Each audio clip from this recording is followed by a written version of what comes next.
Hey everyone, we are back with a Pokemon Hardcore Nuzlocke challenge, and in this video I'll be attempting to complete that challenge in Pokemon OmegaRuby using only the water type and on only one attempt. Now it's time to get this challenge started. We started the journey off by helping Professor Birch here, trying to escape from a rabid Poochyena, yeah, if I'm pronouncing that right. Just running around in circles before we are able to choose our very first Pokemon. And since this is a water type Nuzlocke, I think our choice is pretty obvious and pretty locked in with Mudkip here, which could be possibly a lot of people's best favorite starter in this region.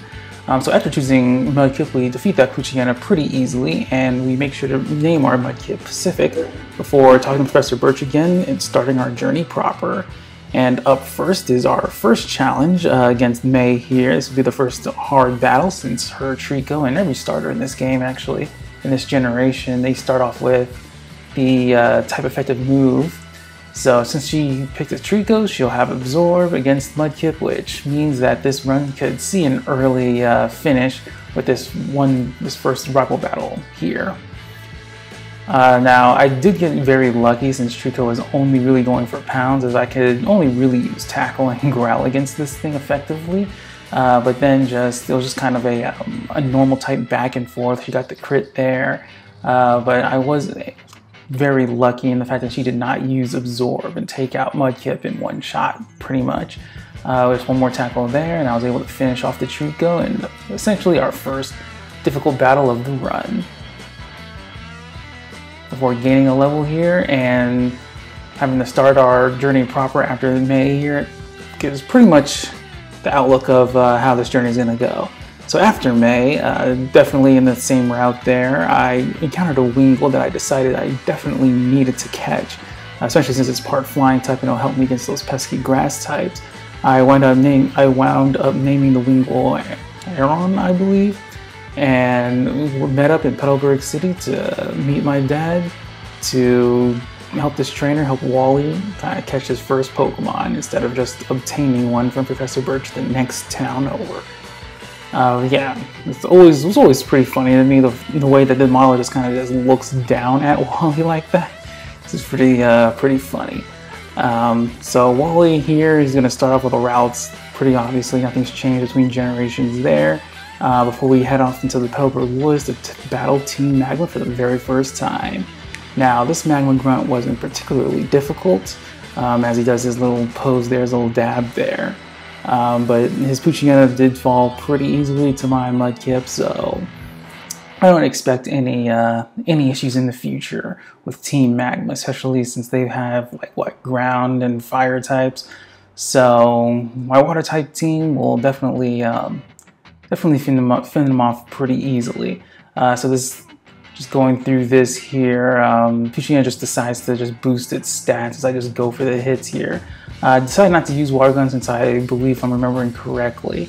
Mudkip's attack stat is higher, so just went with a few tackles to take it out, no problem whatsoever.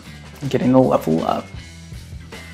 So up next we have the gym battle with Roxanne, and my strategy can be summed up to pretty much one sentence of I have water type Pokemon and I have Mudkip, so this battle was not difficult whatsoever. I decided to lead with Mudkip because I didn't want Wingull to get taken out since it's part flying to just one pesky Rock Throw or Rock Tomb. So I decided to just go for a Water Gun here, took out the Geodude. We unfortunately had Sturdy, but I'm not foreseeing any issues here. The Rock Tomb definitely does lower the speed, but just going for just more water guns here, I eventually was able to take it out. I did force Roxanne to use up her potion, which didn't get it to full health, which means that Sturdy won't be activated again, taking out the Geodude with my next water gun. Up next, she does send in her Nose Pass, which is more defensive, more bulkier than Geodude, so I can't just rely on using water guns. Its attack stat is pretty low, so it did activate Mudkip's Oranberry there, storing some of my health before I just start firing off the Mud Slaps to lower its accuracy.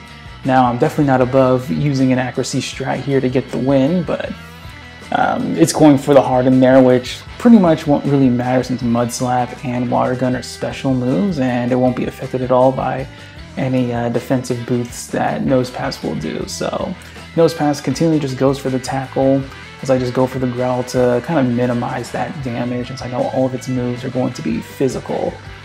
So just adding to the longevity of Mudkip since I've already used up my berry.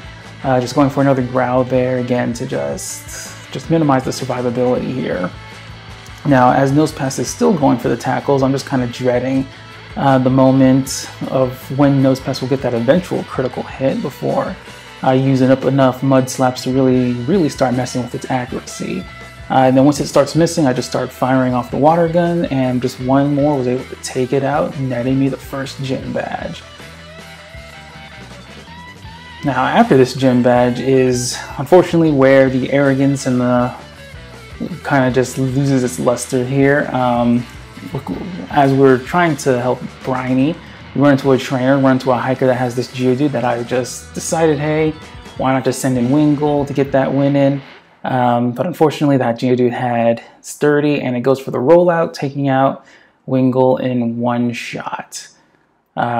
Yeah, so Wingull, nicknamed Atlantic and not Huron like I thought.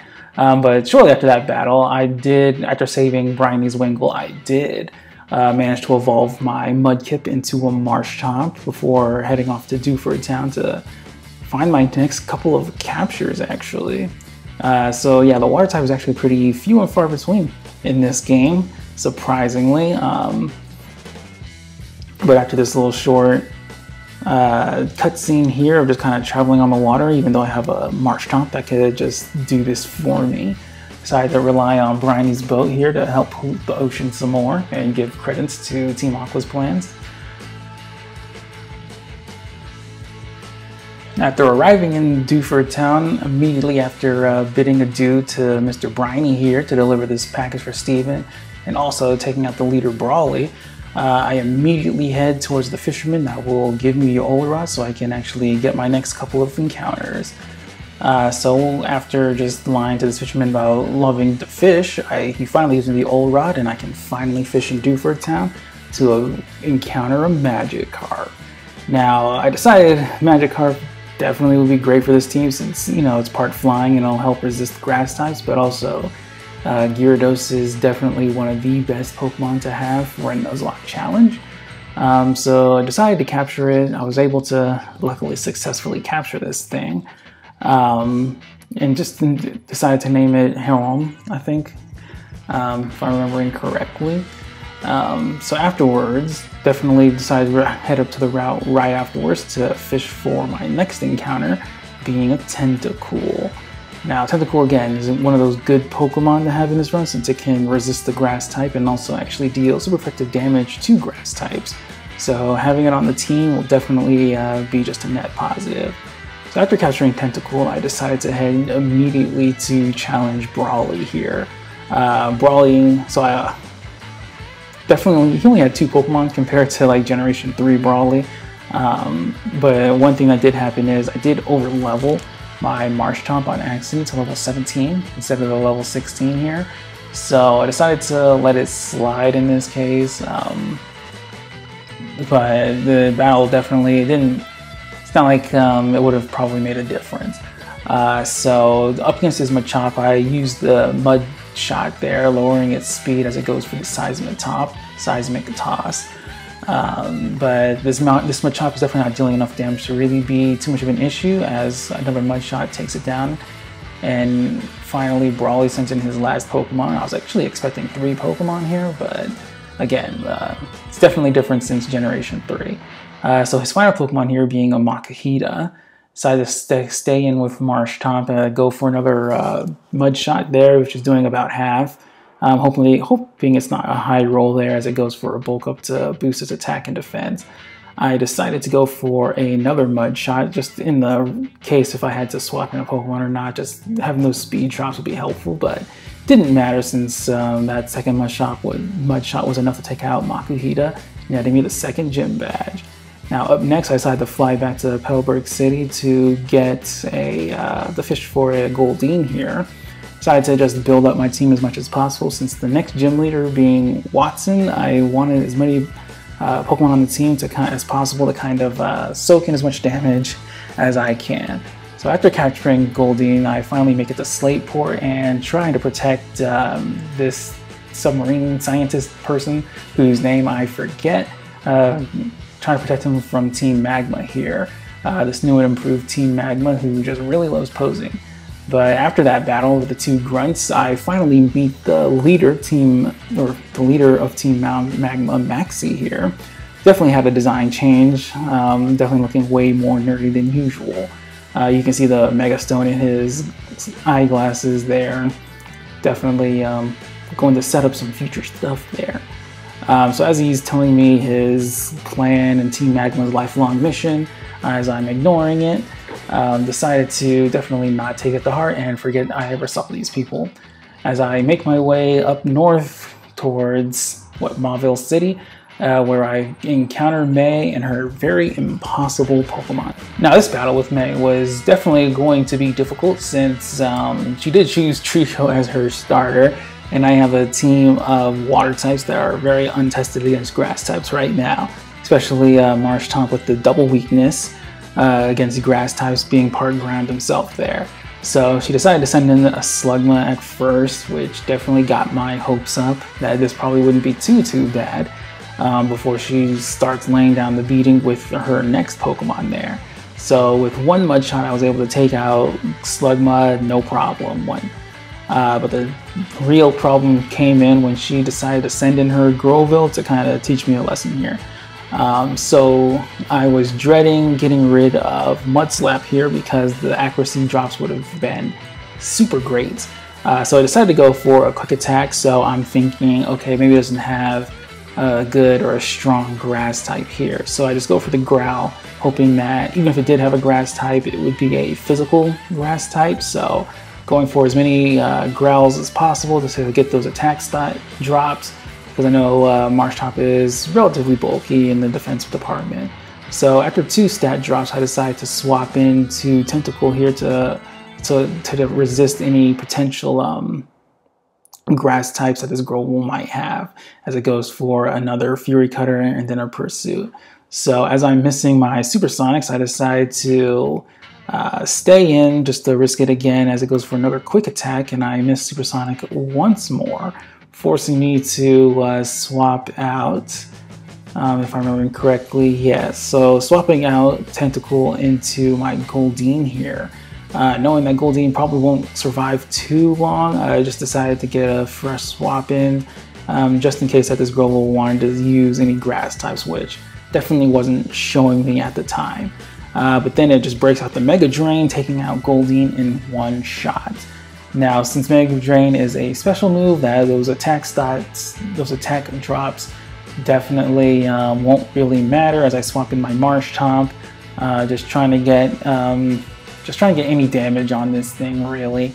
I decided to go for the Mud Bomb because Mud Bomb does have a chance of lowering in the accuracy, but I got a crit there, which didn't amount to anything, but I also got the accuracy drop, which was very lucky, but unfortunately it did not lead to any misses. So the Mega Drain hits Marshtomp, which takes it out in one shot.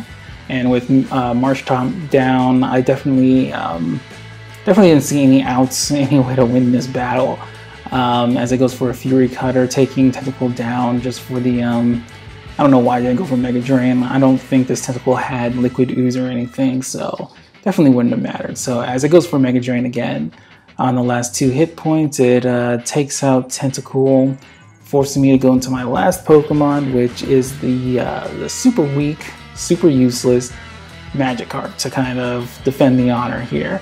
Unfortunately, one thing I should have done is just trained up Magikarp to evolve into a Gyarados, but fortunately that did not happen, so I have to watch as Magikarp could not defend against this Groville, and as Groville goes for the Fury Cutter for some reason, go for another Splash, which does nothing.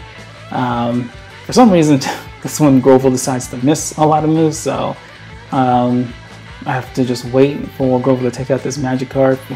And once it did, finally wiping the team, ending the run.